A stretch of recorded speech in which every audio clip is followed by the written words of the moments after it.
Itu ini yang disebut oleh Za'bar dalam bukunya Perangai Bergantung pada Diri Sendiri. Saya suka kalau sekiranya ahli-ahli akademik ini meluaskan pembacaan dalam hal ini.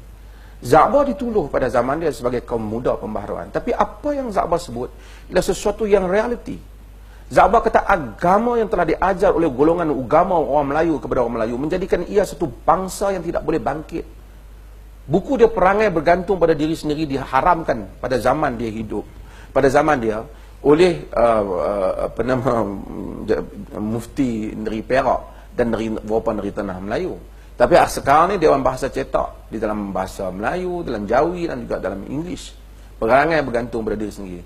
First buku tu saya baca apabila Engku Aziz, Profesor Diraja Engku Aziz minta saya baca buku ni masa saya jadi mufti yang pertama tu. Kita baca buku ni. Dalam buku tu saya tertarik, saya pun tak sangka Za'bar sejauh itu. Za'bar kata orang Melayu ni dia diajar sehingga kalau dia nak berniaga, dia tak boleh berniaga melainkan dia kena dapat bantuan kerajaan. Kalau dia nak berniaga berlebihan, orang akan perli dah. Kalau dia nak sambung mengaji, dia tak boleh mengaji kalau sekiranya orang tak bagi bantuan sekolah kepada anak-anak dia. Itu masa dia hidup.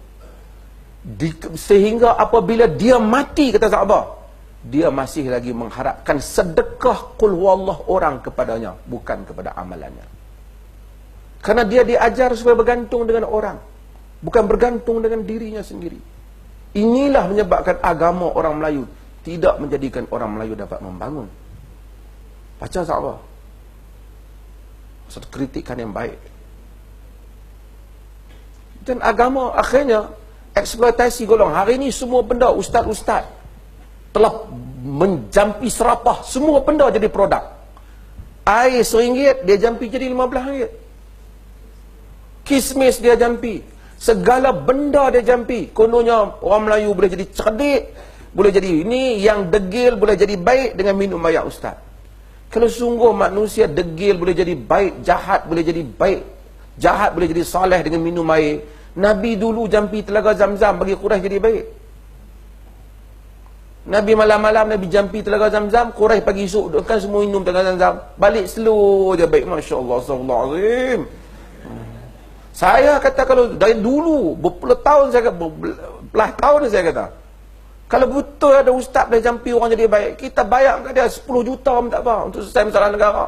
Kita tangkap semua mak rempit, semua penjenayah ni, kita suruh dia minum air, lepas tu jual motor terus.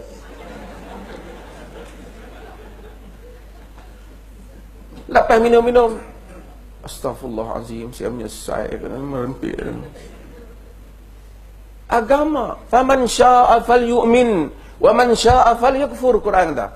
Siapa yang mau sila beriman, siapa tak mau sila kufur. Inna hadainahu sabila imma syakiran wa imma kafura. Kami yang menunjukkan dua jalan, dia nak jadi syukur ataupun kufur. Dia tak jadi dengan jampi. Jampi untuk sakit dalam badan tak apa, bau halau hantu syaitan tak apa. Tapi manusia tak akan jadi baik. Ibnu Abbas, Nabi doa kepada dia, Allahumma faqihhu fid din wa 'allimhu ta'wil. Ya Allah, faqihkan dia agama dan alimkan dia lah takwilan. Dia tak jadi faqih macam tu ya. Dia tunggu di setiap pintu rumah sahabat, dia menuntut ilmu bagi setiap orang sahabat Nabi yang tahu tentang Quran, sehingga dia menjadi alim. Imam-imam yang besar, yang alim, semua mereka melalui proses ilmu pengetahuan, mengembara. Kata Al-Bukhari, aku sehingga tak dapat membilang berapa kali aku masuk keluar ke Baghdad dan Kufah untuk menuntut ilmu. Tiba-tiba mari pada satu zaman, ustaz-ustaz boleh jampi, manusia boleh jadi cerdik. Ini eksploitasi agama. Sebab itu kita jangan berikan kuasa eksploitasi, tidak kepada mufti, tidak juga kepada bukan mufti. Agama milik Tuhan. Kita tentang eksploitasi ini. Ia membodohkan akal, menjadikan manusia hidup dalam superstition, dalam karut-marut. Sebab tu orang Melayu, orang Islam pun sama. Dia berhimpun, dia doa supaya Allah memenangkan rakyat Palestin. Tapi kita tak buat apa. Nabi pun tak jampi supaya Quraisy kalah. Nabi turun di medan perang. Allah hantar ribuan para malaikat turun dalam peperangan Badar. Tu pun 70 saja orang di kalangan Quraisy yang mati, terbunuh. Setiap yang mati itu ada nama sahabat yang membunuhnya. Maksudnya, kemenangan Islam hendaklah diperolehi oleh tangan orang Islam sendiri. Allah tak bagi kemenangan percuma. Allah boleh lindung para nabinya. Nabi pun kena menyorok di gua. Takkan baca doa tiba-tiba berjalan Quraisy tak nampak je. Dengan mereka tak nampak kita duduk berjalan depan-depan. Dah. Kena usaha. Nak berperang, Allah tak kata, Nabi kata besok kita nak perang, aku turun sikit jurus-jurus jauh ni, jurusnya bani tapak sikit, angkat seruntun dengan ayat 5 ni. Tak. Sahabat mati telah mati. Hamzah telah meninggal. Nabi pun juga pernah tewas dalam peperangan Uhud. Kita deal dengan reality. Di situ adanya pahala, kena ada kesungguhan. Para nabi ada, wan nabiyyu laisa ma'ahu ahad, dalam hadis. Ada nabi yang tak ada siapa pun, dia balik ke akhirat tak ada siapa pun ikut dia. Ada nabi sama dia dengan jumlah yang besar, ma'ahu rah, ma'ahu nafar, ma'ahu rajulan, ma'ahu rajul, ma'ahu walad, wan nabiyyu laisa ma'ahu ahad. Ada nabi ada sekumpulan besar, ada sekumpulan kecil. Ada nabi ada 2-3 orang, ada nabi ada 2 orang ikut, ada nabi ada seorang pengikut, ada nabi siapa pun tak ikut dia.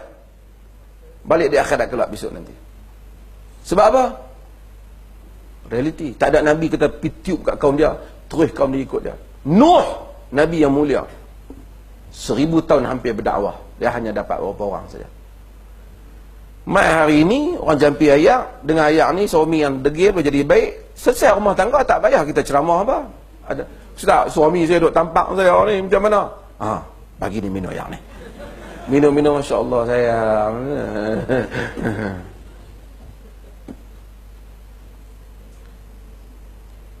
Kita diperbodohkan dengan kesempatan orang lain. Sorry to say. Orang agama juga. Pasal agama sebab tu Tuhan larang. Inna kathiran minal ahbari wal ruhban la yakuluna amwalan nasi bil batil.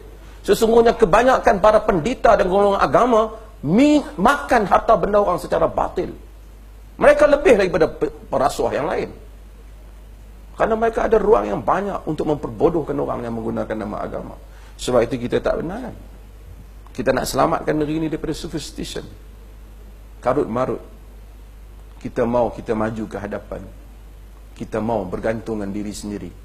Kita tidak boleh menentang kuasa-kuasa barat hanya dengan ya Allah, tewaskanlah mereka. Kita kena turun melakukan sesuatu untuk menewakan. Kita tak boleh hanya ya Allah, menangkanlah kami dalam bersaing dengan bukan Islam dalam perniagaan. Kita kena turun berniaga. Ini realiti.